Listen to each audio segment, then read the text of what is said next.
I'm waiting. Does yours say go live? No, now mine says go live. There you go.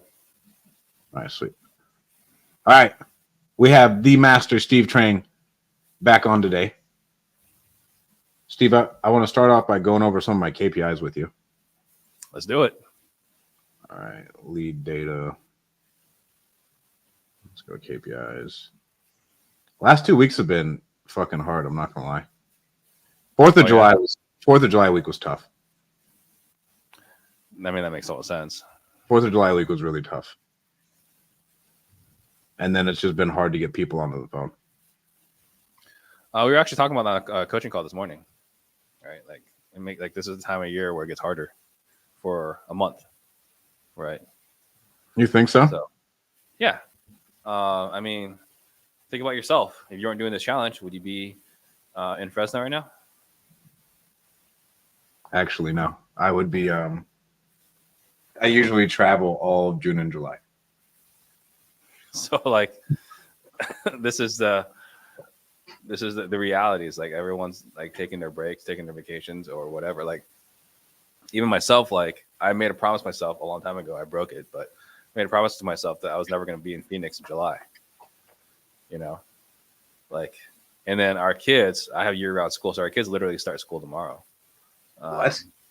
Yeah, but like for a lot of the country, kids don't start school until like end of August or right after is it Labor Day? My son won't start school until end of August. Yeah, right. Like when we were kids, we used to start school the Friday before Labor Day, which never made sense to me, right? And so school, everything's slower during the summer, and then it picks right back up after school is in session.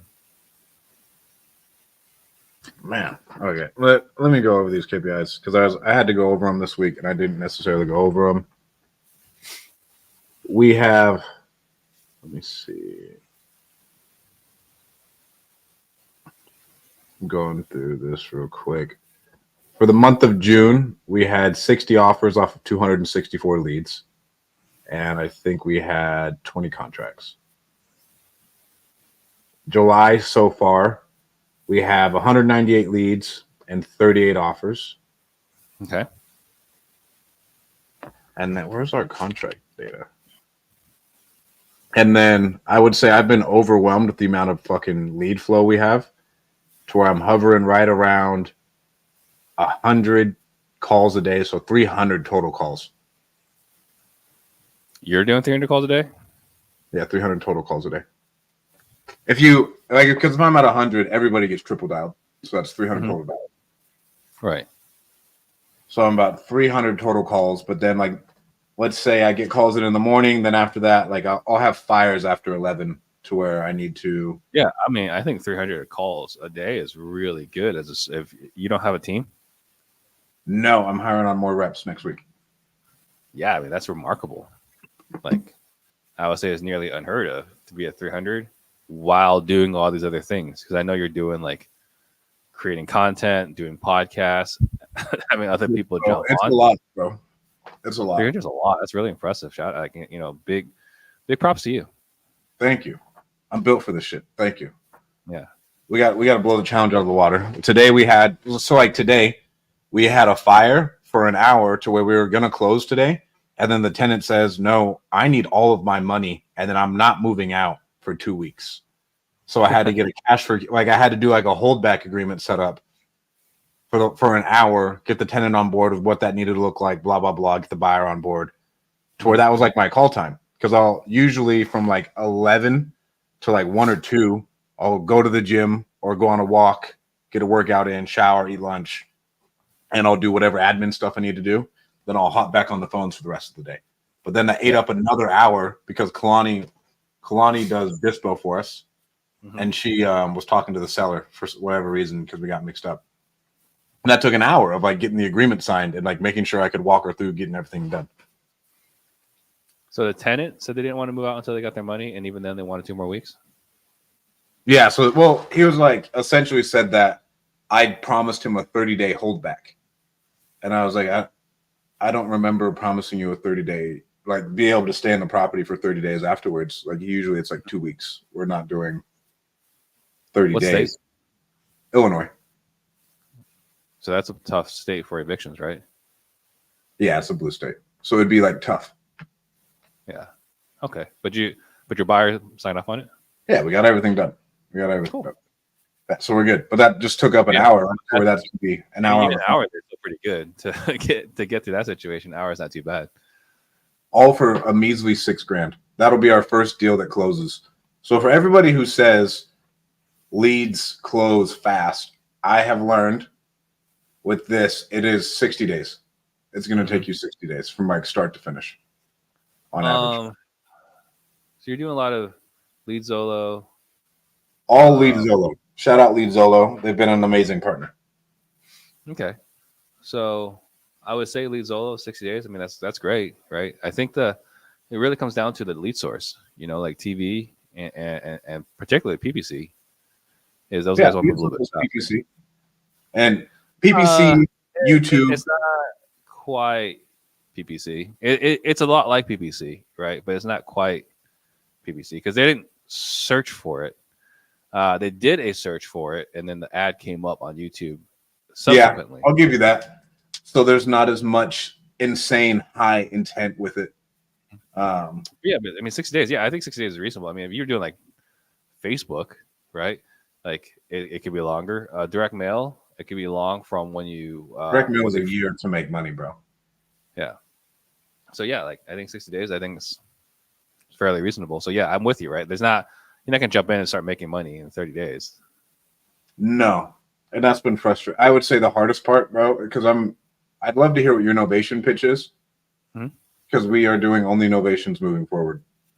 I just essentially taught myself how to do it, hopped on the phone with a bunch of people, got the documents I needed, and I was like, here's what we have to do, because I found that we'll lock up all these agreements, and then I'll end up spinning my wheels forever trying to get these bitches sold, and it has been hell to where you think they're good deals, and then like you're 10, 20 grand off. And they're like, well, because of this one particular reason, I guess in this market, that just doesn't work. To where we had one in Kentucky, to where I have to renegotiate it tomorrow because it didn't answer today. A house across the street that's the exact comp, same thing. It sold for 175. We have it locked up for 32. And everyone's like, nah, bro, can't do it. We won't be more than 20. Like it's a war zone. And so just like stuff like that where you don't necessarily know the market is what's made it hard. And to where now everything will be a novation. I just pitch it to them. To where essentially I'm just like, hey, we can give you a real cash offer, and that cash offer is at a price point that I know I can move it if it's in a metro.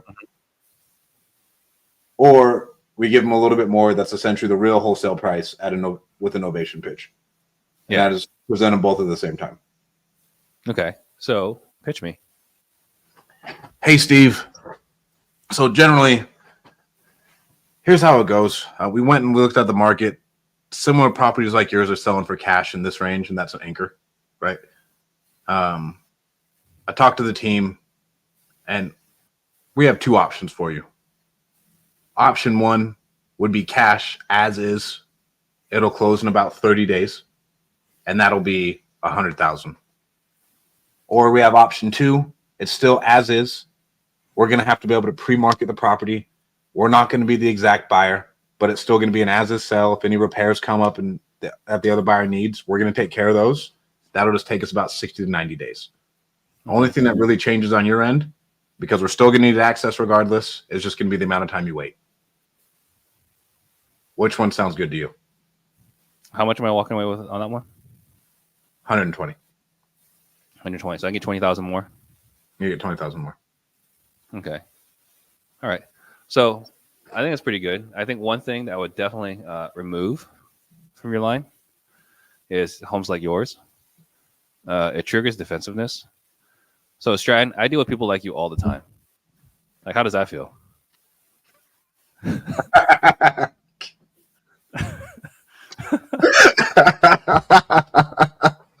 Okay, let me pull out my notebook real quick. Right? Like, you don't know me. Like, I'm different. I'm built different. I think that's what you said earlier. Right? Right? And so, like, when you say, like, like homes like yours, like, no, like that house isn't like mine. Like, my house is newer. I got a new AC unit. I put new flooring in. similar properties to yours, is what I like to say. Is that still not even good enough? Still too close, right? Homes nearby. Cash buyers are paying between X and Y for houses nearby. That's it. There's no emotional attachment to it, right? It's not like like houses like yours because they get defensive. It's like, no, it's not like mine. And they start, when you say like yours, like their mind starts thinking of all these, how their house is better. Houses nearby? Oh, okay, houses nearby. That's fair. All right, now it's a neutral conversation. Okay. Right? So, What else? So here's how I would pitch it, because I don't like options, right? So, hey, Stratton. Wait. Why don't you like options? Because I love options. So options give them autonomy, right? That's probably why you like it. Yeah. But at the same time, you give them options and they get to pick. And there's the argument that as long as you give them two options that work for you, like it's fine. I liken a lot of our style, our process and flow to be like a doctor, right? And like, yeah, am I taking myself too seriously? Sure, right? If I say, hey, Stratton, come on in. So, that broken ankle you got. So like we got, we did x-rays, we did MRIs, and basically, we got two options here. We can give you an x-ray, or we can put some screws in, or you can wait 6 months. What do you want to do? Right. And that, like, it might feel good, right? But you might still have questions. Versus like having a prescription, right? So I'll give you an example. So I literally had a conversation with Anderson Advisors yesterday, right? I paid the $10,000 for a lifetime, whatever, right? Create as many LLCs, corporations as I want, right? So, so you might know that I'm raising money, right? I'm raising some capital into my company so I can go do the things I want to do, right? So I'm selling pieces of my company, and so in doing that, I'm working with. Are you really? I am. Right. So Robert Wensley is coaching me through all this. Right. So the first thing is like, hey, Steve, like this LLC thing's not going to work. You need to be a C Corp. Okay, fine. I'm going to be a C Corp. Right. So I jump on a call with Anderson and I wait. I want to say patiently, but it wasn't. But I waited for my time in line with my guy. And I was like, okay, so like I need to turn the LLC. I need to replace my LLC with a C Corp. Should I start from scratch? Or should I just convert my LLC to a C Corp? Right. And then he told me what I should do and the reasons why, and I felt good. And he didn't give you a bullshit "it depends" answer. Because that's what I hate about fucking accountants and attorneys is it depends. Yeah. Like, no, how the fuck do we make this happen? And what is the best course? What's the best way forward? Just tell me the best way forward, and I'll tell you if I want to do it or not.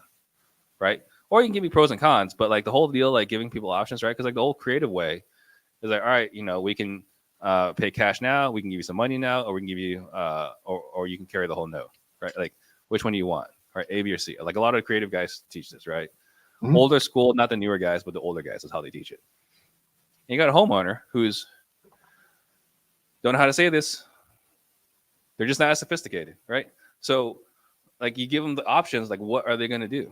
They didn't ask you to come over because they're surgeons. They asked you to come over because they're in a bad spot and they need help. So they need a doctor to prescribe a solution, not to give them options. Does that make sense? Yeah. I mean, my pushback would be maybe the wholesale offer is the anchor. Mm-hmm. Yeah. I mean, so here's the way I would pitch it, right? Say, Stratton, look in your home, like how much will you like to take care of A, take care of B, take care of C? How much do you think you're going to need to walk away with to be able to take care of A, B, and C? I had this conversation today, and I got this from you. About $250,000. Okay, but let's go back to like the $100,000 scenario, right? Okay. Oh, you 100,000. Mm-hmm. Well, so we saw, cash buyers nearby. They're paying between 80 and 90,000. Not saying this is my offer, but one of those cash buyers came by and offer you between 80 and 90,000 for your home. What would you do?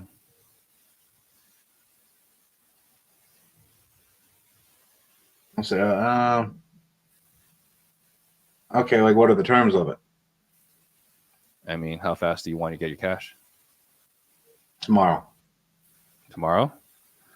All right, tomorrow's kind of tight, but I mean, if I can give it, in the next 3 to 5 days, like, or if they could get you in the next 3 to 5 days, like what do you do then? I'd say let's do it. Okay, but let's just say you said no, like I need the 120, right? Mm-hmm. So go back to 120, like look, I want to do 120 for you, I really do. Just for that price, I just can't pay cash. What if there was another way I can get you the 120? So I didn't like that. I didn't like what if there's another way. Mm. I just liked, hey, here's what it is. Mm-hmm. Like, here's your two options. Like, I can get you to your 120, but here's what we have to do. Mm-hmm. Here's our other one. Right. But it's faster. And it wouldn't be the 120, but I always say I could get you closer to your 120. But here's what it has to look like. We're going to have to get a little bit creative. Mm-hmm. Or Jesus, the word creative. Really? Yeah. What the hell does creative mean? Like, creative is not like a term that is seen. In what other parts of your life is creative? Of the business world, is creative a good thing? Yeah. Right? Like, creative is like you watch a YouTube video, you watch a Facebook Live, and you're like, dude, I got this new strategy. I'm gonna start doing creative. Right? Like, don't say creative. It just is not. Like, for you and me, let's try something. Let's game the system. Let's learn the rules, bend the rules, right? Like, that's attractive for people like you and me. But the general public does not want creative strategies, right? Hey, Stratton, there's this bug going around, right? COVID-19, but we got this creative medicine that's going to help you. We got this creative vaccine, right? You in? Yeah, I'm gonna say fuck no. You were pretty staunchly opposed to that creative solution. I am staunchly opposed to the vaccine. I am staunchly opposed to the scamdemic. But look, it was a creative solution. It was a solution that did not exist prior to that point. No one in their right mind wanted to do it, right? So you bring up the word creative. I mean, another example, right? Like, hey, Stratton, I just came back from this conference, and like the trusses in your roof, I got this new strategy, right? It's a creative way of replacing trusses. You mind if I do it on your house? You're not going to feel good about a creative strategy on replacing the roof in your house. So what would be the verbiage you'd want to use? So let's just take a step back, right? So we'll talk about that in a moment. So, but you're saying, like, I want to just give them a strategy, right? And I get it. Because you're a driver, right? And if you're dealing with a driver and you give them two options, they're going to be happy with it. If you're dealing with grandma who's not a driver, no, the answer is no. It's a done deal. South Carolina for my buddy RJ and I. Tyler, no. Steve Trang is never going to unlift that gavel. Steve Trang hates America. He hates wholesale. He's making a fuck ton of money with his course because he outlawed this. It's like Pfizer selling the vaccine. It's crazy. The only reason why I won't is because RJ wholesales nationwide, so I got to do installment method nationwide.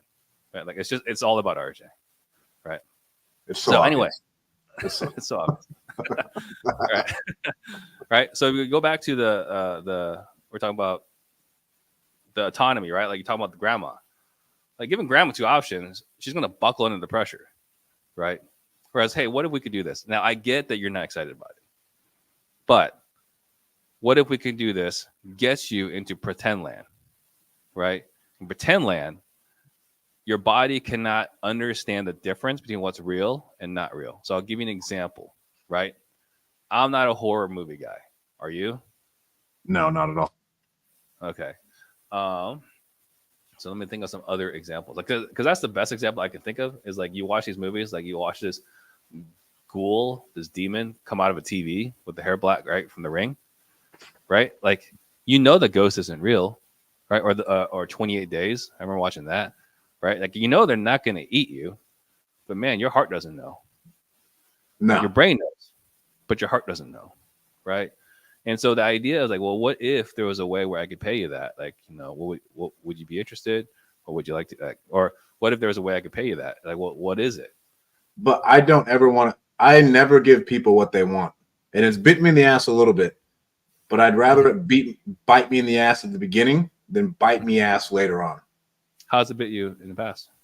A dude wanted 32 on Friday, and I came in at 25, and he pretty much told me to fuck off. And 32 was a deal. I just didn't want to have to deal with seller's remorse. Mm-hmm.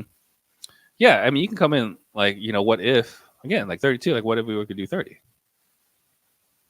Right? Instead of like, hey, I'm at 30. I pushed it. He was like, oh, yeah, I don't know. And like he just shut down as soon as like the 25 came out. Well, because you told him a number that he wasn't ready to hear. Right? Like, did you already anchor him with the, cash buyers for 20 to 23,000? No, bro. That I'm telling you, the asking price was really low. I feel dumb, but I've been very unconfident in locking up properties nationwide if they are not ridiculously low. It's a lot harder to underwrite nationwide. I'm with you because of the fucking fallout I've had to deal with, and then the back end bandwidth that gets eaten up if we lock something up. And I mean, because every property we lock up will cost me $500. Like at the end of it, it cost me $500 to do a deal, regardless, without marketing spend, without anything, between an investor lift, flat fee MLS, and photos.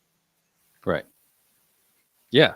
So I get that you're gun shy and you want to be lower, but at the same time, right? Like that in that situation, you hit them with a number, right? It was this goes back to we talked about, I don't know, was it the first call? We sell how we want to buy. Right.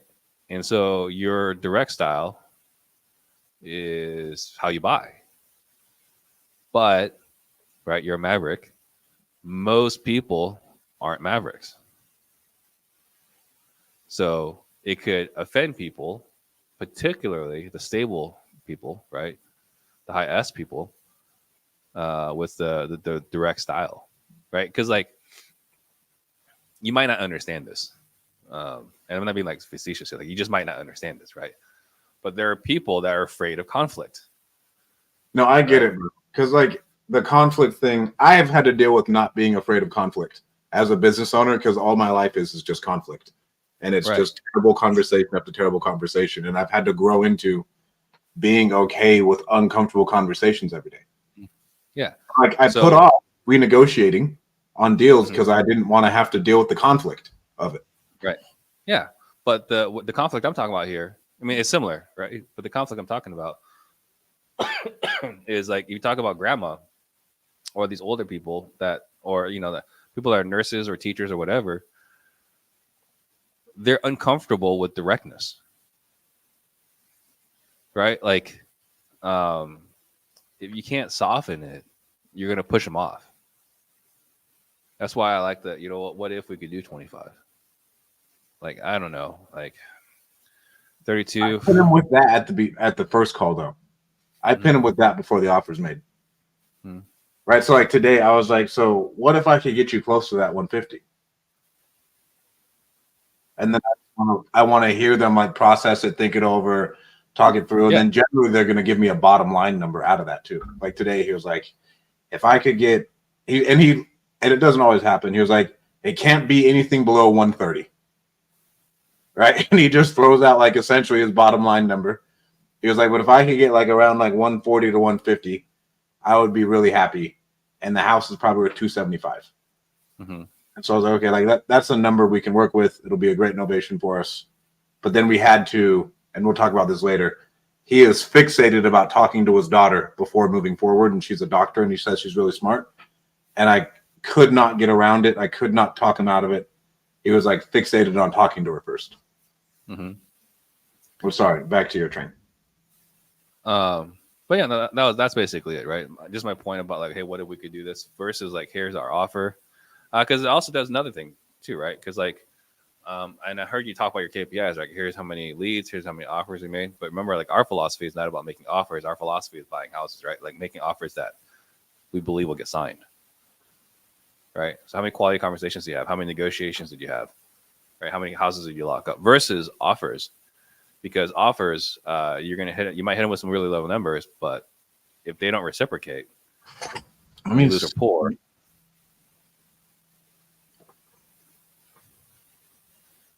it's not telling me my contract, which is irritating. For these KPIs, because that's the other thing I wanted to know.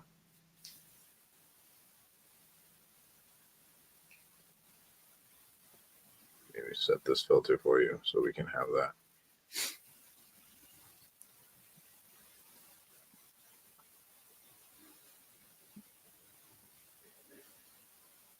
Because I feel you on, like, you don't want to have a KPI just to check a number.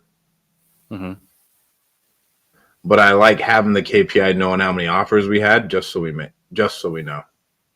Yeah, I mean, it gives you a baseline. I get that. It's just for us. Like the way we changed it was because our coaches were the same way. Like, what's your offers? Like, so our metric was soft offers, and soft offers were cash buyers nearby, or how much. I feel like everybody gets a soft offer though, because if someone's an ass hat, I'm gonna check them right there. Right, but it's different than like I'm prepared to pay. Like I can pay you 25, and the guy like got detached. Uh-huh. Right, a soft offer is like, well, wait, we're at 25. Jeez, I thought I had this figured out. So this month we have only 7 contracts. The 4th of July week I got like 2. Mm-hmm. And then last week I got 2 or 3, and then last week I got like 3 or 4. I'm not necessarily sure. And then this week I got 1 yesterday. We'll see if I get 1 today. I got to add more phone numbers because we're just not getting a hold of people. Like I did the stats last week. We can't get a hold of 27% of the leads. And I think it should be down to like 20. Or less. I mean, you'd be amazed at the amount of people who just don't pick up. Like if I look at these KPIs right now.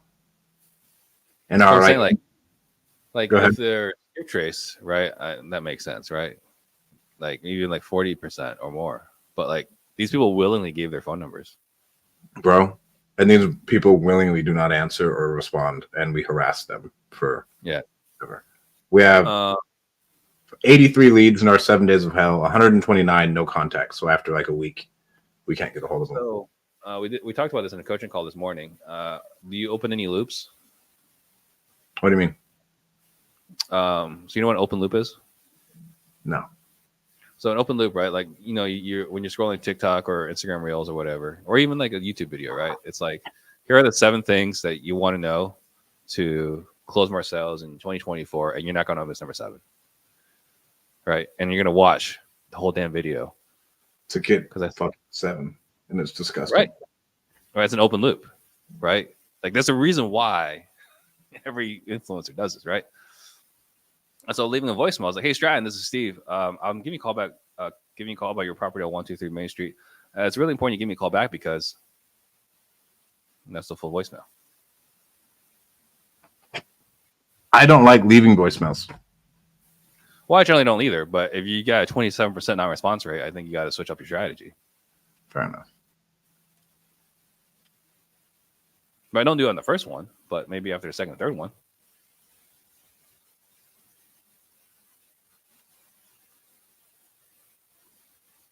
Oh yeah, because everybody will get triple dialed, and then from there, I mean, they have a series of text messages and emails going out. I mean, the first day they get touched like 9 to 12 times. Yeah. Which I don't think is bad, because if we're paying for them, I think I will call someone immediately off of like a solid phone number, and they still don't answer. It's crazy. Yeah. I don't know what to do about it. Like I've done phone numbers, but a lead will come in and I'll get on top of them within 5 seconds, especially if it's like during the day. Mm-hmm. And I still can't get a hold of them. No text response, nothing. What's your text message say? Oh, we got a whole thing. Shout out OmniDrip, built out all the drip campaigns.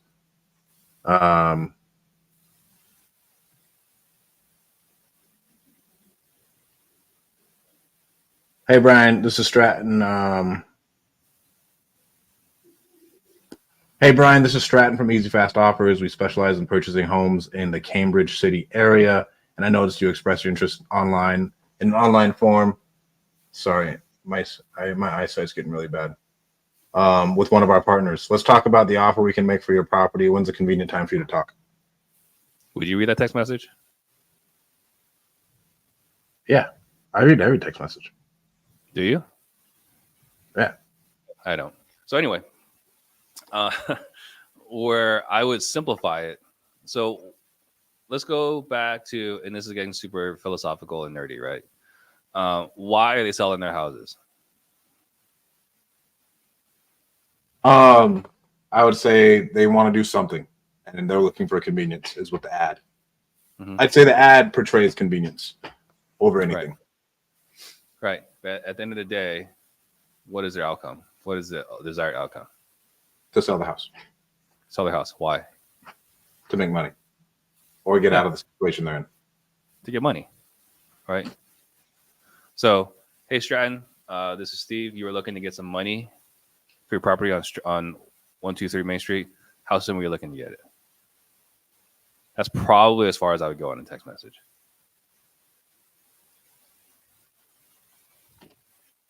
One minute. Let me write that down. Hey, blank is And blank. remember, no one gives a shit about your company name, right? So just delete that. I know your mom's proud of you, but that's it. I mean, shout out Omni Drip. You should talk to Paul. He's a great copywriter. Yeah. He's the one who built it all out, and they just stick our name and everything. And I honestly, I don't mind it, but I see it because I never say our company name. I've never had anybody even ask for our company website. Yeah. Like ever. It's kind of crazy if you think about it. No one's even asked. I just send it over, get it signed, and we just keep it going. They don't care. To get all right, so here's some money. Talk about yeah, you're looking to get some money. You can say cash, but I like either way, right? Try them both. But remember, like the hero's journey, right? Like the homeowner was living life, right? A life event occurred.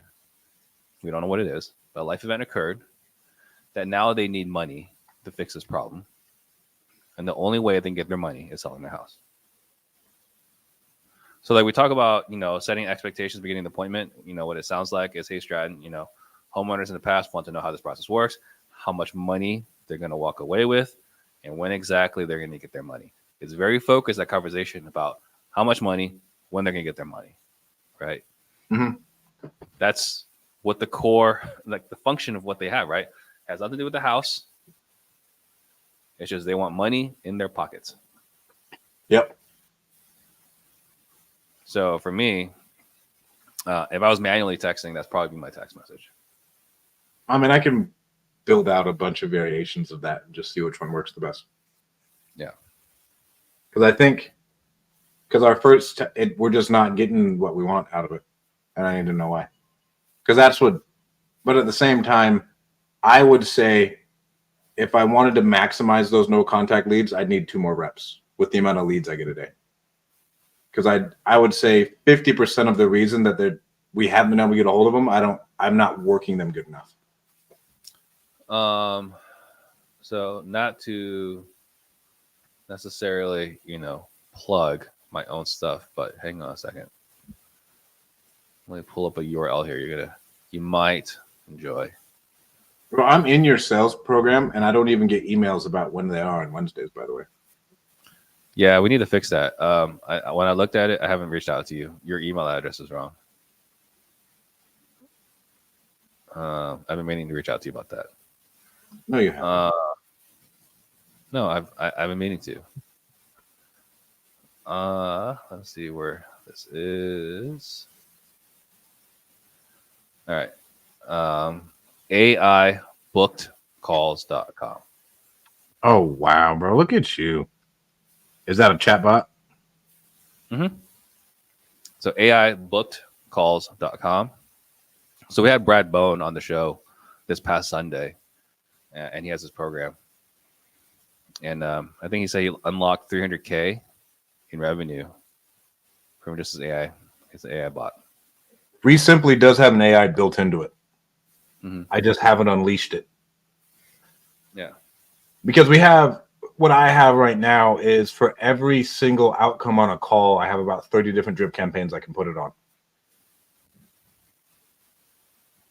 So like,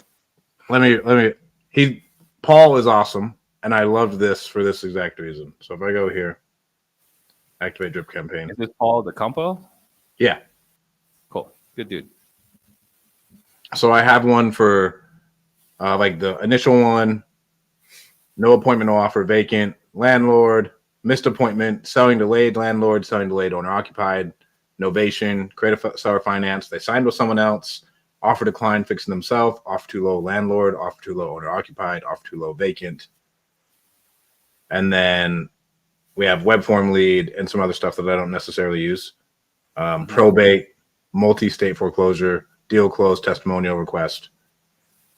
So I got a lot of stuff to where I feel confident in it. With the AI chatbot, I need to honestly get on the call with Sherrod and see how I can implement it without it fucking up my drip campaigns. Does that make sense? I completely agree. Because that's Sherrod is one of the best entrepreneurs I know because he implements all of his customer feedback so fast and then ships it that same week. Yeah. I think it's amazing. Sherrod is really smart that way, and he's one of the best entrepreneurs I know because of that. Yeah, I like him a lot. He's a good dude. So that's what I'm running into with the AI bot. Because I know they have one, but then I was like, it'll just fuck up my drip campaigns. I don't necessarily want it to do that. I want it.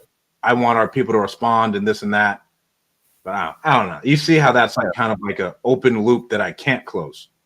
Yeah. Well, I mean, you seem Biden-esque, right? Like you're passive. You're waiting. Christ.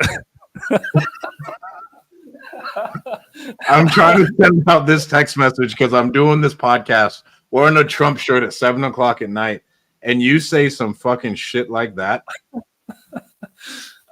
Where you're reactive. You're not taking the bull by the horns. I get it. Not everyone does.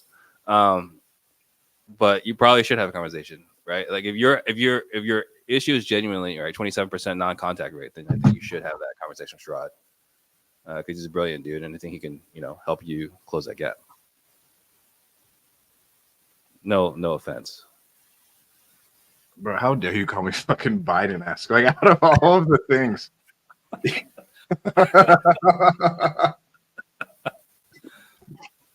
Well, I mean, I'd say, yeah, I'll call him tomorrow because that's the one thing because the drip campaigns are firing, but I honestly need to hire on a VA to respond to all of our text messages every day because we have drip campaigns going out all day consistently to where I'd probably say we're spending $10 to $20 a day in texting with the amount of leads we have. Aren't you sourcing VAs? Yeah.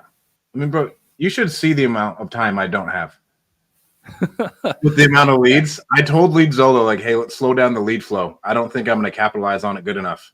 They're like, nah, bro, you'll be fine. They said, no, you'll be fine. Like, you'll close the leads eventually. And like, we'll just keep the leads the same. So my top VA, my best VA, I think you've known about her, right? Because I've talked about it. I've bragged about her for years. Called her, the nickname for her is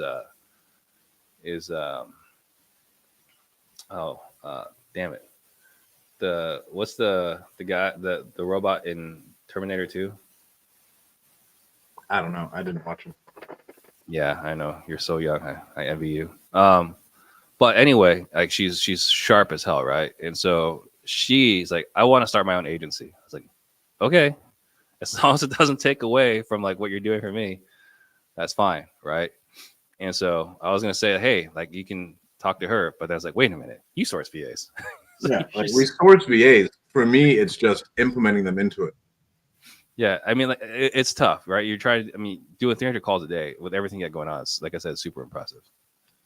So, what the conclusion I've come to is I have to drop the ball on calls for a little bit to build infrastructure to start going again, and I just have to deal with the fact that the ball will be dropped.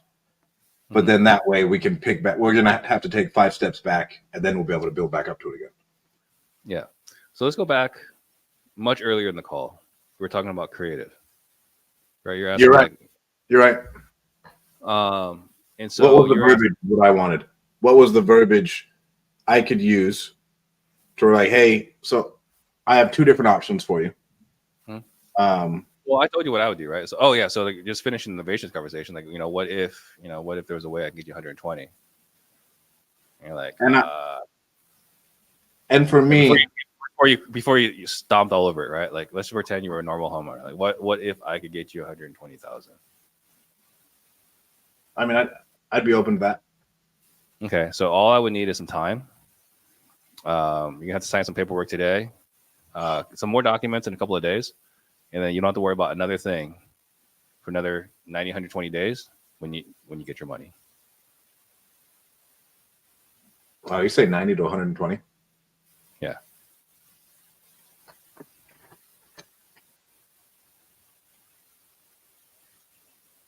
But I didn't talk about showings and all these other things, right? I just need you to be on board, With getting your money in 90 to 120 days. right? Because once you're sold on that, you can justify everything else, You're right. right? So that's my innovations pitch. It's not terribly complicated.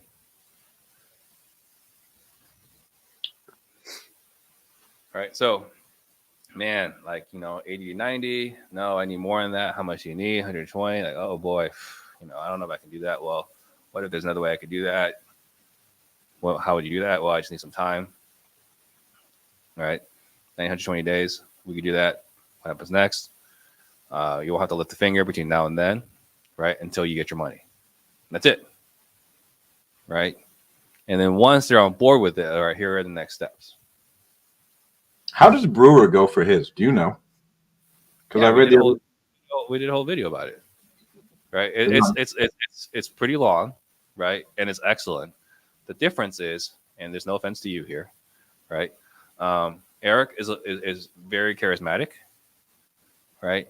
And he can get away with saying a lot more things in a period of time, like in a minute period. Is he like a John Martinez type of talker? I don't ever think of John Martinez as a type of talker. Whenever I took his sales training, he'd say 30 things to say one thing. It's like he spoke in Spanish. You know how people in Spanish like say something really long? He said, yeah. It's like, what? No, I what you're saying is in your opinion, he sounds long-winded, right? Is that what you're saying? Yeah, John was really long-winded of like explaining and like letting him down and that. Yeah, no, it's not that. So Eric is like, he tells a whole story, right? He tells a story that they can understand, right? I like that. I like it too. The problem with a story is, when you're managing a team of salespeople, you gotta make it as simple as possible. You're right. The less they have to memorize, the better. So I like that. Like, what if we could do this? All I need is some time, versus going through a whole story for like a minute, and then they got to remember the story and do it perfectly right. I'll watch that YouTube video and see what it is. Because I think, because he only does novations, right? Like everything goes on the MLS, and so everything must be a novation then. Yeah. Because that's what I'm moving towards, honestly. Mm-hmm. Like I said at the beginning of the call, there's no need to do like a wholesale agreement when I could just do a novation and get it done. I mean, we have Bateman Collective, right? It's been a big sponsor for our show, or not sponsor, a big affiliate, right, for our show. And we've had a lot of conversations about it. And I mean, he said multiple times, like the best operators, sorry, not the best operators, the best operators that operate nationwide do novations. Just do novations. Yeah, I don't see any reason to do anything else just with the amount of like the type of lead we get. Besides running into issues with like flat fee stuff and finding realtors has been hard. Yeah, you're gonna have to build that network. Today, the issue I ran into where I could not get this man, I was like, he was fixated on talking to his daughter. Mm-hmm. And I thought I did everything I possibly could to like, and he was like, oh no, there's no one else I need to talk to. And this was like a 40-minute call. And for me, 40-minute calls is a long call. That's not me. Like I'm 25 to 30. If it's a 40-minute call, this better be a fucking banger. Mm-hmm. Because I feel like I could build the rapport. And midway through the call, I asked if there's anyone else he needs to talk to, and he said no. And then like 10 minutes later, then he like brings up his daughter. He's like, well, yeah, I would want to talk to my daughter, this and that, blah, blah, blah. And I could not get it out of him because I won't ever give out an offer until that conversation has been had. I'm never going to say like, yeah, go take it to her. Like, no, I'm not doing that. I will not go to my team and do that. I think I got this from you. I'm not going to go to the team, do the work and all this stuff just for like everything to be not. Like, why don't you go talk to your daughter and see what happens? Right. Yeah. So how'd that go? He wants to wait a week and talk to his daughter. And it freaks me out. A week. Why is he selling? He's selling to get out of New Mexico. He's behind on taxes. And he's like, bro, this place is corrupt. I have no money. I'm penny pinching. The utility bills are going up a lot. I honestly don't want to be here anymore. I'd rather just live in an RV and make my life a lot simpler. Living off of Social Security isn't cutting it for me. I'm financially hurting. If I can just get this money in my pocket, buy an RV, and kind of just go back to San Diego, I'd be happy. And how much longer are you willing to wait? He's like, I want to do this now. But the reason he wanted to talk to his daughter, he didn't want to say it, but he's hoping his daughter will support him financially. Because I was like, you keep saying you want to leave, but then you keep saying you want to talk to your daughter because she has money. And he's like, yeah, well, she may like cover like the back taxes and stuff for me. I was like, but you told me like you just want to leave regardless. Like you're not making any sense. Mm-hmm. So what should I do there? Because I called him out. Huh? How confused were you on the call? I felt very confused. Did you state that? I did say I'm confused. Like, what's going on here? Mm-hmm. But anybody above the age of 65, I think they're senile. I think they just talk in loops. I would disagree with that. I've met some sharper. Some people that still had their wits about them, right? I mean, your guy, right, is 78, right? So, anyway, the confusion would be like genuine confusion, like Stratton. I don't understand. Like just a few minutes ago, you were saying like you were looking to get out of here. You didn't have to talk to anybody. I must have done something to lose your trust. That's a good one. Right? Like I want him to bridge this gap. I want him to come to me, right? Like if I'm chasing him, he's gonna keep going that direction. Right? And it's because like what's the word I'm looking for? You're a winner, right? Like even though you went to Fresno State, like for the most part, like you're a winner. Shut the fuck up. Right? But like you're a winner, right? And so like your solution is to like force your way through. And all I'm advocating for is you can force your way through, or you can win by letting them feel like they're winning, right? Letting them feel like they're chasing, right? Like if you've seen like a lot of my Facebook ads, I hope you have. If you haven't, I'm doing it wrong. Bro, you've been throwing down on the ads, by the way. I think you could up your creative, though. I was listening to a Hormozy thing, and he was like, you need to be making 100 pieces of creative a week, which is, I think is bananas. That's why I'm not an internet marketer. Yeah, I hear him. He's got a different budget than I do, right? So, anyhow, my point is like if you look at the ads, right? What does it say over again? We don't sell. We get people that sell themselves, right? Like that's our philosophy.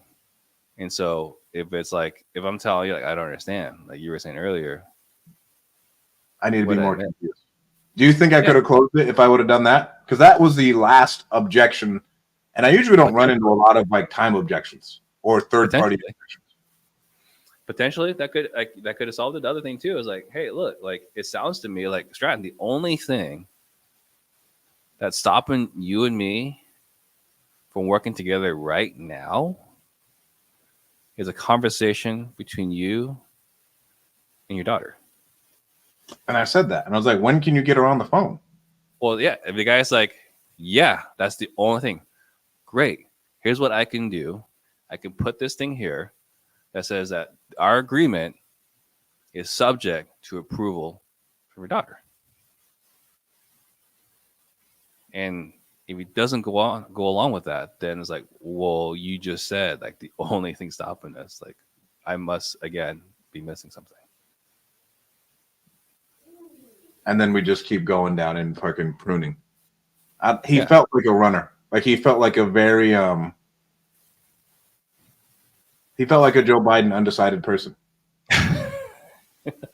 And he hates Joe Biden, by the way. He hates Joe Biden. He let me know. He thinks Joe Biden's the worst. Did you watch the debate? And like after the debate, like they had the room of like undecided. It's like, get the hell out of here. You're undecided. You thought Biden won that debate. You are not undecided. Like, don't lie to the camera in front of the whole country. Right? You were undecided, and that debate gave you all the confidence you needed to vote for Biden. No, you were not undecided. You're a liar. So more confusion. Yeah. And then I could have just pinned him down by, hey, if that's the case, here's what we should do. Here's and then what we can do. Here's what we can do. Here's what we can do. And then if he does that, and by, well, I mean, so I'm confused. You said this was the only thing, and then now you're saying you still don't want to do it. Like, what am I missing? Mm-hmm. And then we'd have to go tie that one down, and then we just keep pruning until we get there. Yeah, right. It's just like what, and again, like the tone has to be genuinely curious. I was genuinely confused and curious. I've worked on my confusion. I have worked on my confusion tone. Yeah.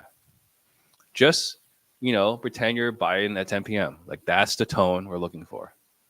Right? Like, just super confused, not aware of where you are. That's the tone we're looking for. Okay, there was that one. I had a woman call me an asshat the other day in a text message. That's hurtful. Yeah. And I said, I'm not an asshat. You're an asshat. Why would you do that? Let me tell you the situation, and then we can wrap up your time if you would like. Why would Kalani said answer the question? I did it because I can. That's why. Because I'm sick and tired of these fucking Midwestern boomers and their nonsense, if you want me to be honest. Posting pictures of Trump and Jesus like at the same time. There's no need for it. This is not an episode of the fucking boys, okay? So what I would say is, and maybe your resources is different. But I don't have time to deal with lawsuits. And I'm not saying that she would sue you. Right? She said she's going to sue me. And I said, go ahead. You called me an asshat first. But my point here is this, right? Like, they're getting bombarded. Now, they opted in, right? They opted in. They opted in. And she said that I called her every name in the book besides a child of God. And I was like, ma'am, I don't think any of our employees said that to you. And she was like, oh, no, he did. He did. It was me. So I know I didn't call her anything. And a week before this, I'm talking to this woman and she's like, yeah, the house is in great shape, blah, blah, blah. 2 minutes later, she tells me she's legally fucking blind. And I go, ma'am, how am I supposed to believe you about the condition of the home when you're legally blind?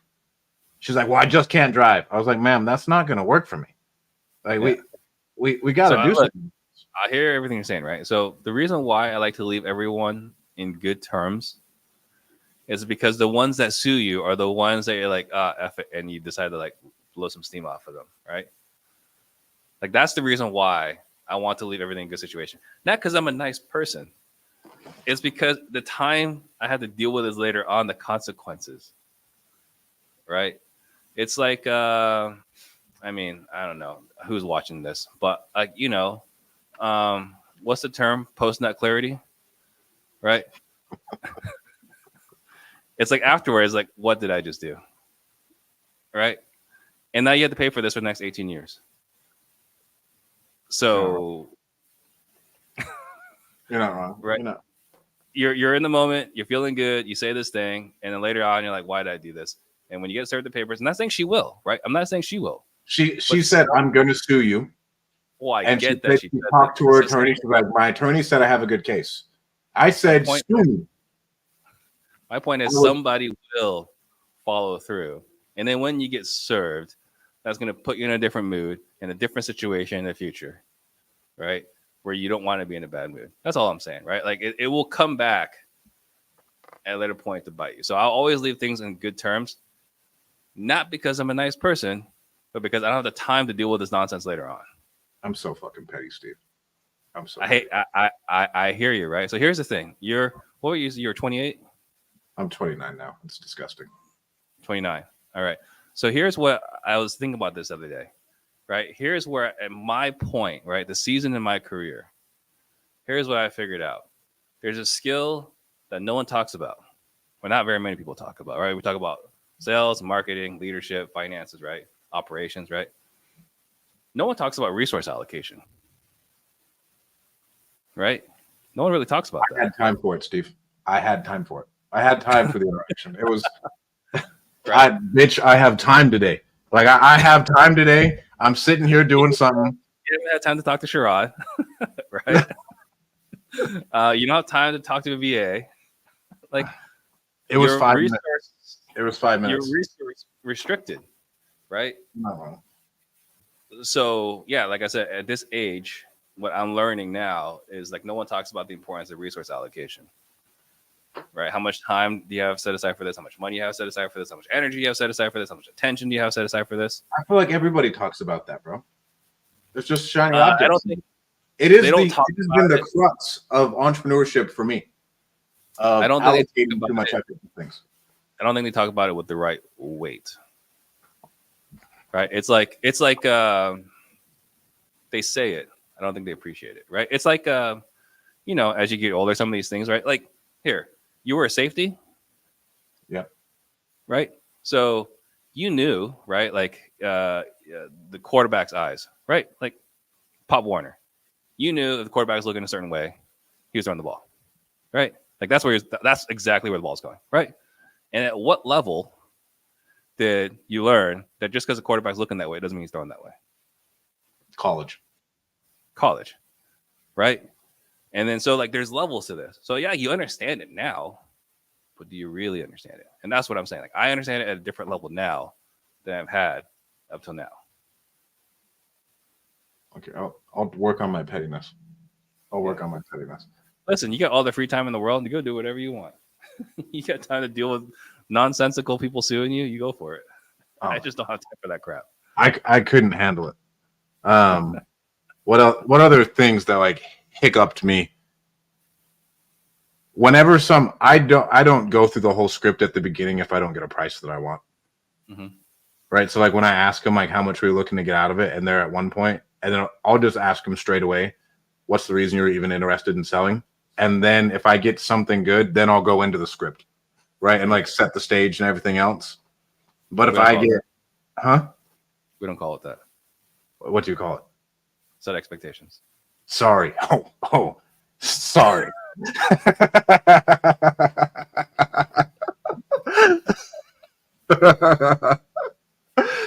Set expectations. Yeah. Right.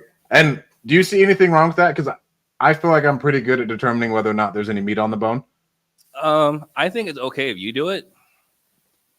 Right? Because you've been doing this for like 9 years now, right? You've been doing this for a while. I'm doing this for like 5 or 6 years. You and I connected in 19, but you were working on someone else's team prior to that, right? Yeah, for like a year. For a year. Okay, so like 5-6 years, right? You've got experience. So you can tell. But even then, you might still miss some stuff, right? But you can tell. The problem is when you do it this way and your team watches you do it, then the thing that they think they can do it. And they don't take it seriously enough. And then so I'm just like, how do you create a solid opt-out? Because the reason I've done it now is because I have so many leads I need to get to. Like if you're fucking around, I don't have time for you. Yeah. So look, you have a luxury of an abundance of leads, right? You get to do that. You get to qualify harder. And that's the way it works, right? But most owners don't have an abundance of leads. Fair enough. So that's what I've come to is like, hey, if you're not really serious, like I have to talk to 30 other people today. And I'm here trying to help people. It doesn't sound like you want to help. Yeah. So you've got an abundance of leads. Yeah, qualify hard. I got no qualms with that. Do you have any comments on your Instagram, Steve-O? I was just looking at it. I don't have a lot. Hopefully, I didn't get any more unsubscribers. I lost 400 this weekend with the Trump post. So only 400. Yeah, I didn't even look to see, but I'm very actively clear on where you stand. I'm very actively clear on where I stand and how I feel about things. Yeah. No, I don't see anything on my IG chat. Okay. We got Dad Realtor Investor Darren Wade. I told him to join your weekly sales calls because he's a big fan of yours and like follows it. He almost went to your last sales training. And then we got JD Moore saying NFT niggas for Trump. Let's go. Another black man too. You know it. Yeah. I wish I could wear that. I think you could. I think I'd be jumped. Like it's pretty safe. Southeast, Chandler, right? I think it might get canceled. No, I mean, I'm honestly upset that PTD is gone. I think it was the greatest piece of content that could be made in the real estate space, and it just needed time to catch on. I agree, but we had 2 years to catch on. But I only started coming onto it for like 6 months, and I brought the heat, if you want me to be honest. You did bring the heat. No, I miss it, right? Because I would right now love. I know you miss it right now. Like, bro, it could be heat. Conversation with CJ right now about his boy. All right. Would love to. But we can only do it offline. If RJ doesn't bring it back, I want to bring it back. Yeah. Give me the YouTube. RJ's not bringing back PTD the way it was. But he keeps saying he's going to do it, and nothing's happened. I haven't gotten any texts. Nothing. He's not a closer, dude. I don't know what to tell you. But I mean, you're right. He's not a closer. Yeah. Allegedly. Well, his name is Mr. Third Place. Yeah. Well, I mean, like, we still go back, right? Like, he was, like, demonstratively, obviously, like, anyone with eyes could see he was the third best closer, right? So, like, it's not my opinion. Like, it's universal. Like, everyone agrees. It's not my fault. Yeah. It's not my. I mean, he's a neo-Nazi. It's fucking insane. You know, like I wouldn't go that far. He's got his issues. He's got his challenges. All right. That's all I have. So for the contracts, I've been overwhelmed with the amount of leads I have, and that's why I have to hire on reps. I was going to see if I couldn't. But now it's good that I didn't hire them on because I have to get my innovation pitch dialed a little bit more so I can confidently teach them and get it going. I didn't even know we had to get our notary paperwork, our attorney in fact notarized. Had no clue. I learned that today. Where? Where did I learn that? Where do you have to get it done? Notarized. For the flat fee companies that we want to use. I've never heard that. Our one of them is like, more than likely, moving forward with the amount of bullshit we've had to go through, you're gonna have to get it notarized. Find another flat fee broker. I've gone through 6 of them. Really? I've done Become. I've done all sorts of them. I don't even know the names. Mm-hmm. And then like we get pushback on all of them. Who's one I should use? I don't know any flat fee ones. So Potter, right, charges 1%. Nationwide? I believe so. How can Potter charge 1% nationwide? If you're doing volume. But does he have his license nationwide? I mean, he's real, so he's got affiliates or referral partners. I just have a conversation with him. I could be completely misquoting. I'm probably gonna call him after this because like if it's Potter and it'd be way like smoother and I can just get it done and I know it's Potter. To me, that's worth a point because I'm still gonna pay half with all these flat fees. I have to pay half a point anyways. Is what I'm seeing. Yeah. So talk to Potter, see what his charge is. He's a businessman, right? Like you and me. So, and then beyond that, let's see. Yeah, I've never heard attorney in fact having it notarized. Okay. Yeah. And then, yeah, the problem is the price. You're not 100% guaranteed. I would say like the other one's installment, but if you're not confident in buying it, I wouldn't do that.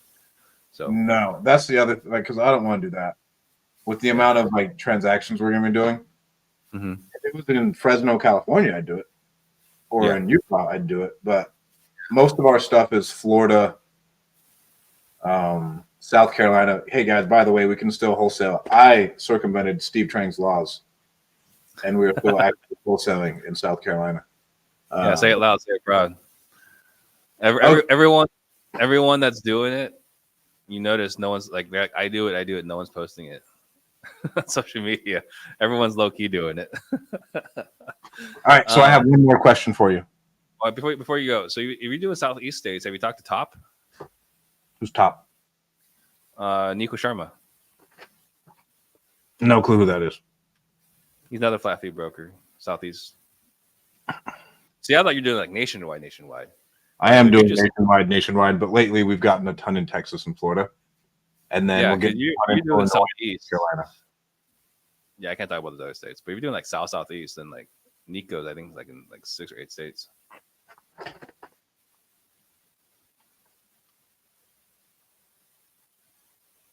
Okay, so I had a lead last week who wanted to move forward at 130. And like we got the point, he's like, yeah, I'm good to go. And then he's like, but no one's coming into my house. I was like, I told you the only way this is going to happen is if we can get into the house. He was like, nope, the only way anyone's coming in here is if they're licensed and bonded. I was like, in what world is a photographer licensed and bonded, sir? And he was like, nope, that's the only way. I was like, we can't buy your house if we don't see the inside. FaceTime. I was like, no, I'm not going to FaceTime you. Like, we are going to need to get contractors and people in there. He's like, I'm not doing it. I'll just list it with a realtor. How would you have handled that? I would have found someone licensed and bonded.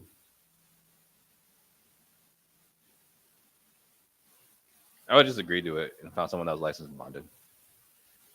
For me, that cunt of a human is not worth the money. Like, yes, the goal is very important, but like that transaction with the amount of transactions that we do would be so painful. Why? I don't know if it would be worth it. Because I'd had other conversations with him, and he's just a difficult ass human. But if you had one person come through and no one else come through again, is that an option for you? No, it was an ovation. Oh, yeah, it was an ovation. Forget it. Yeah, it was an ovation. It was like, here's right. Yeah, I can do that if we can do this. Yeah. If it was a wholesale, I for sure could have done it. But if it was anything else, no. Right. I agree with you. Yeah, it was an ovation. Then, yeah, you're not getting past that one. So then it goes back to then what's the pain? What's the reason why he's selling? Right? Why is he selling? And then there's I guess I lost my temper because I was just like, you were fucking retarded. It's like, who says this? So we got to work on your empathy skills, right? So I think, you go back to like, what's the reason? Why is he going behind all? Like, why is he doing all this? Like, why was he selling you? He was selling to me to get some money so he could move closer to his family. Okay. How long has he been thinking about doing that? Like 6 months. Okay. How important is it to him to have that happen? I thought it was important. So those are kind of conversations, right? Like, hey, like it sounded to me like it was really important. No, it sounds like it's maybe I misunderstood. Maybe it wasn't as important as I thought it was. Right? Like every time we have an objection, we go back to the pain. Right? Like we don't overcome the objection with logic. We'll come back to the pain. Yeah, we'll overcome the pain. Right? Like we don't win this battle logically. You can't win it logically. Logically, you just go with the realtor. All right, we win psychologically, emotionally.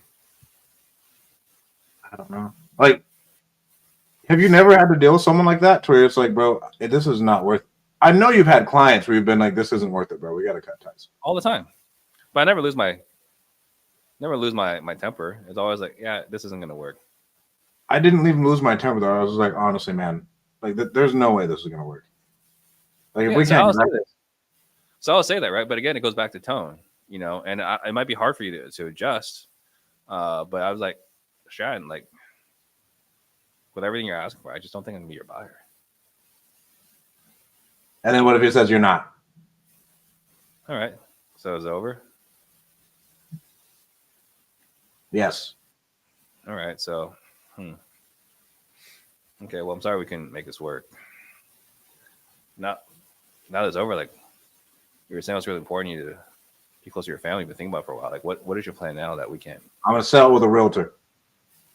Okay, how those conversations been going? They've been going good. They told me it's worth $230.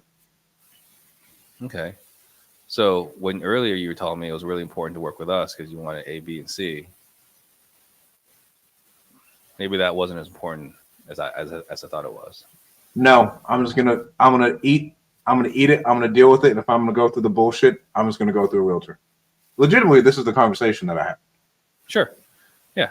Okay, great. So I have a weird question. Okay. So right now, maybe I'm misunderstanding. So you have like the money in the bank account. So like if there's any repairs that are required, you're good to take care of it. Yeah. Okay. So like if they need a new AC, it's $12,000. You got that covered. Yeah. Okay. Well, I mean, if you got time and money and you don't need to do that right away, then yeah, I don't think it'd be your best buyer. Okay. Bye. Right. But like most people don't have that, right? Bro, it was one of the hardest conversations I've had of like someone who's really short to where on an earlier phone call, I called him. I was like, sir, you said it's okay to ask you questions. There's no need to be rude. Mm-hmm. And then he say like, that to be rude. Yeah, I was like, there's no need to be rude. Right. And again, that goes back to like Stratton is in the building here. Get Stratton out of the building.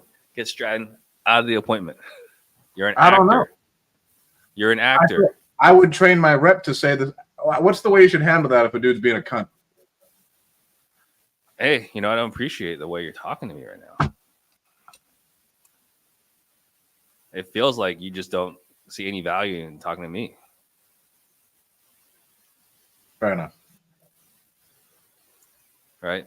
But remember, you're a paid actor. You're not Stratton.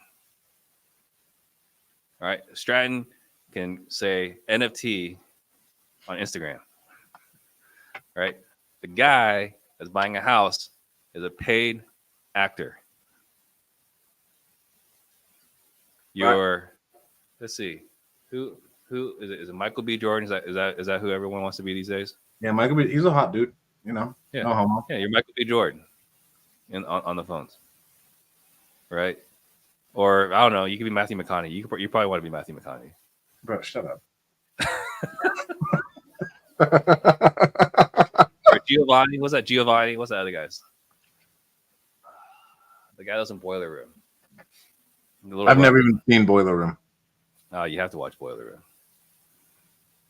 Room. I would say the number one thing, we deal with the shittiest types of people, in my opinion. Yeah. As far as like sellers go. And I get so fed up with them. And that's what I was just like, no, I'm not doing your bullshit. Like, maybe it's because I have such an abundance of leads. I'm just like, no, I will talk to someone else and I'll lock that one up. But I can't have my company carry that forward. No, you cannot. So again, it goes back to like, why are you doing this?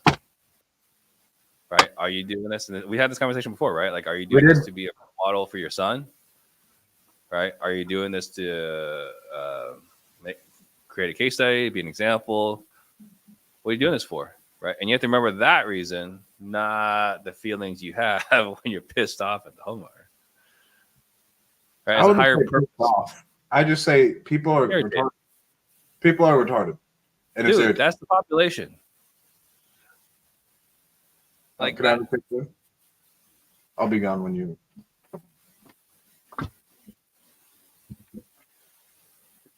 All right. The general population is not a sophisticated group, right? I will. And on top of that, I'll back that up. After all these calls, I have yeah, no and worries about my on top children. of that, and again, I say this, and it always comes across as judgmental. I don't know how else to say it, right? But the people you talk to watch a YouTube ad and say, "Hey, I should put in my phone number to get a cash offer from a YouTube ad." What are you expecting? Are you expecting to talk to Dean or Jason or RJ? Like, who are you expecting on the other line? These people, CJ will never sell you his house for cash, right? Dean will never sell you his house for cash. Like, you want to have a certain quality conversation that's not going to exist with a demographic that is selling their house for not the best financial decision. Some of them are. Some of them are solid. Honestly, there's a lot of really good people, but I'd say I'm not saying they're not good people.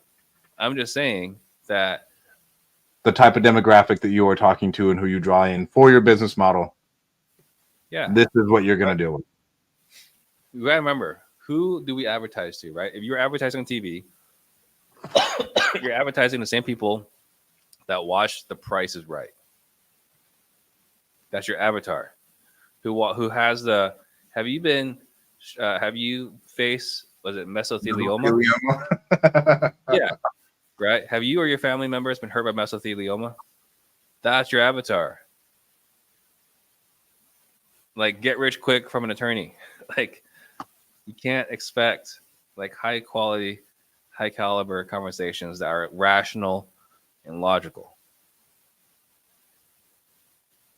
So that's crazy to me. I had one more thing. Do you call people out on their price? I In what call way? today. Someone's house was listed at 380. The market value is 320, and they had it for sale by owner. Last year they had it listed at 360. Yeah. And the center was like, "Ma'am, if it didn't sell at 360 last year, and it's not selling at 380 right now, and you're saying you'll take 350 cash, but I'm telling you it's worth 320, and you've been trying to sell it for a year. Do you think you should drop your price?" Mm-hmm. So remember the first chapter of Never Split the Difference? It's been a long. I should probably read it again. Right. The first chapter of Never Split the Difference is how am I supposed to do that? Right. All right. So Stratton. So right now, my understanding is you got listed on the MLS for $380,000. So it sounds like you're trying to get the most amount of money for your home possible. If you're to sell it with a realtor, you're basically walking around with like, even at that price, maybe like 330. And you're asking me to buy your house for 320,000 cash? How am I supposed to do that?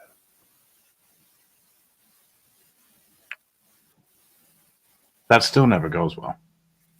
It doesn't go well, but that's the only way to get them to come down is for them to negotiate against themselves. Okay. Right? Like, you can't get them down. Like, this idea that you can talk to someone 380 and logically reason them down to 240. That's not how it works, right? Like, they have to negotiate against themselves. You'll get the largest chunks of discounts when it comes from them. Yeah. So how am I supposed to do that? But we start off with like, hey, like 380, like, with a realtor, everything, like maybe like 330. And you want the quick, convenient cash. Guaranteed 320 at 320. How am I supposed to do that? Fair enough.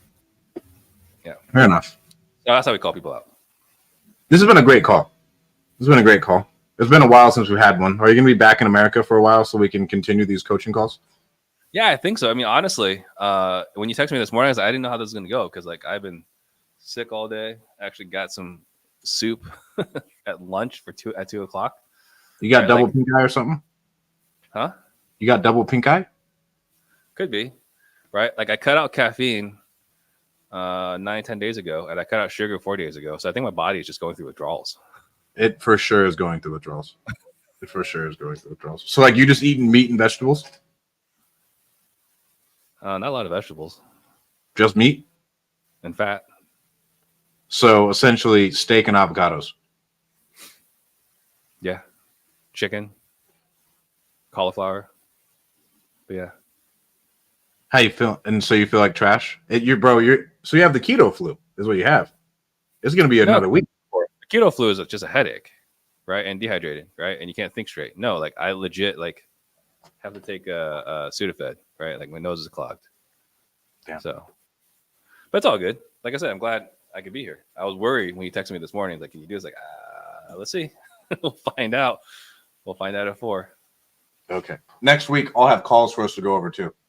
Because I had the call today, but it was 40 minutes. We would have never gotten through it. Yeah. We would have never gotten through it.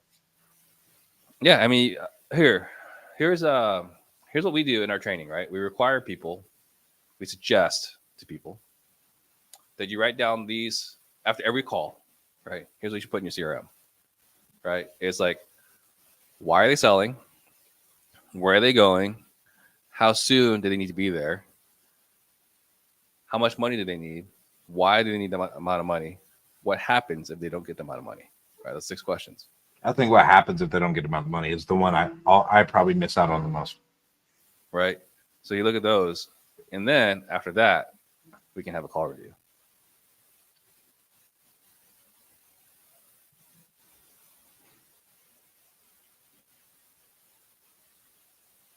I'm just writing that one down.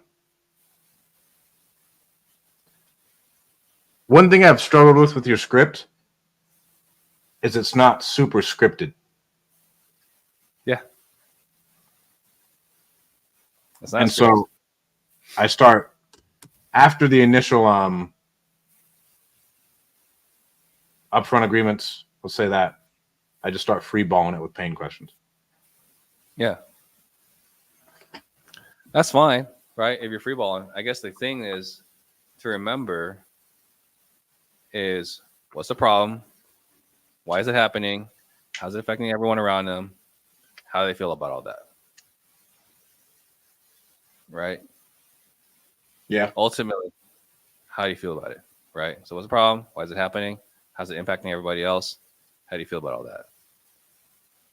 Because if we can't, because that's how we get them right through the painometer. Okay. I will bring a recorded call with all those next week. We'll hash it out. Because I think I lost out on that one today because I missed the more confusion to just prune that one off. I think I could have got it and it would have been a good one for us. Yeah, just remember post 10 p.m. Biden. That's who you are.